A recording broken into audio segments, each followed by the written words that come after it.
a fondo no se estudia, dependerá del profesor ampliarlo en cuanto a su objetivo fundamental o de manera transversal durante todo el contenido, pero no se enfoca en eso.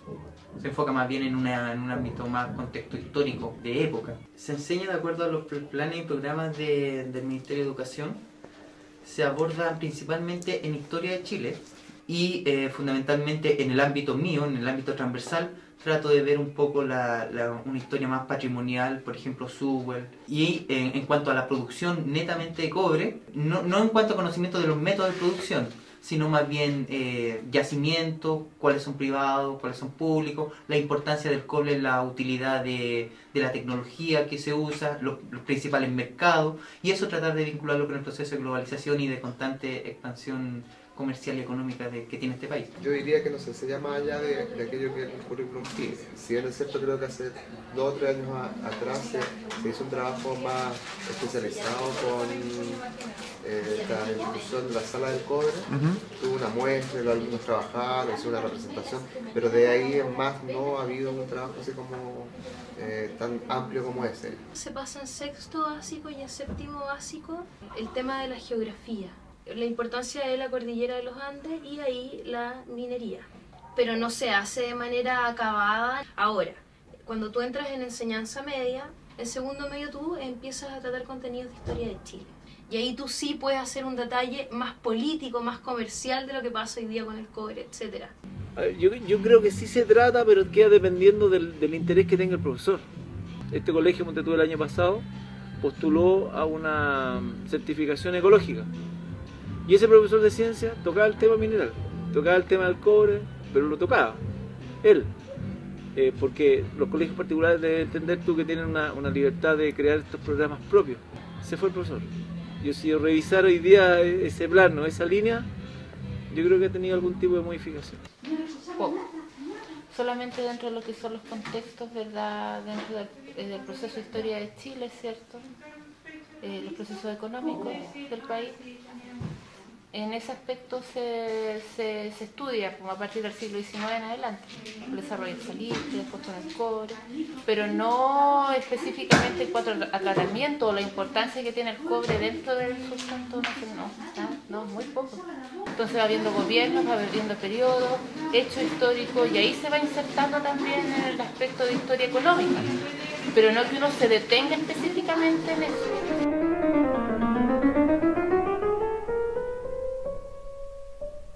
Me parece que es fundamental, pero hay que hacer algunos cambios.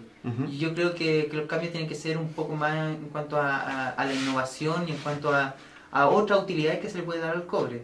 Me parece que hay que ir a enfocarse un poquito más en el ámbito tecnológico. Es parte del quehacer de un país, como lo fue antaño el salitre o hace 20 o 30 años atrás las textiles. Son procesos productivos que han ido marcando distintos tiempos, distintas épocas en nuestro país. Por lo tanto, sería interesante que los alumnos también lo conocieran, porque uno también pudiese pensar que podríamos ver de pronto el foco de la vocación de algún alumno. ¿Por qué no pensarlo? Sí debe ser parte del contenido académico, porque como la exportación de materias primas en este caso está ligada esencialmente a los productos mineros, primero el salitre y después el cobre, obviamente que tiene que ver con rasgos identitarios, de la conformación de una nación en el contexto de un Estado. ¿Para qué me serviría a mí como un contenido la minería? Por ejemplo, para explicar la desigualdad.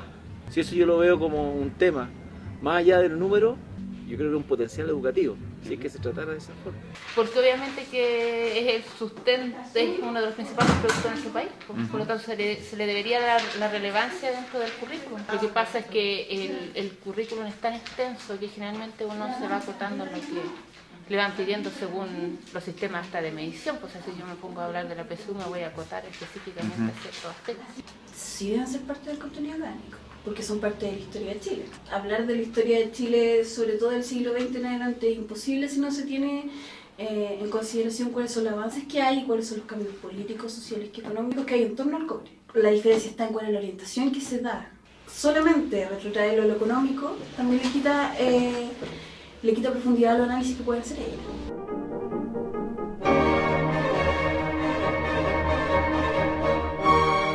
Ampliar más la mirada de que solamente el cobre es algo económico, sino que impacta netamente en grupos humanos y más en grupo humano, sino cae en todos nosotros. Y eso hay que conocerlo, como pasó con el salitre. Hacer el mismo proceso de historia del salitre con el cobre. Cuando tú hablas con un geólogo y hablas sobre cómo se formó Chile, o sea, es un tema muy entretenido. Ahora, creo que no se aborda con la suficiente profundidad porque naturalmente el que pasa la materia es el profesor de historia y el profesor de historia no siempre tiene conocimiento sobre geología o sobre geografía muy acabado, ¿ya? El profesor de historia en ese sentido es como un maestro chasquilla porque tiene que apagar un montón de incendios y yo no sé si con la suficiente profundidad. Yo creo que falta profundidad. En una otra medida depende del profesor y de la libertad que tenga en el colegio poder enriquecer las directrices del ministerio o quedarse solamente en lo que el ministerio establece, que es hacer la trayectoria, digamos, de cuál ha sido la importancia del cobre como recurso para Chile. O poder hacer algún tipo de discusión crítica en torno a los pros y los contras que puede tener la economía del cobre.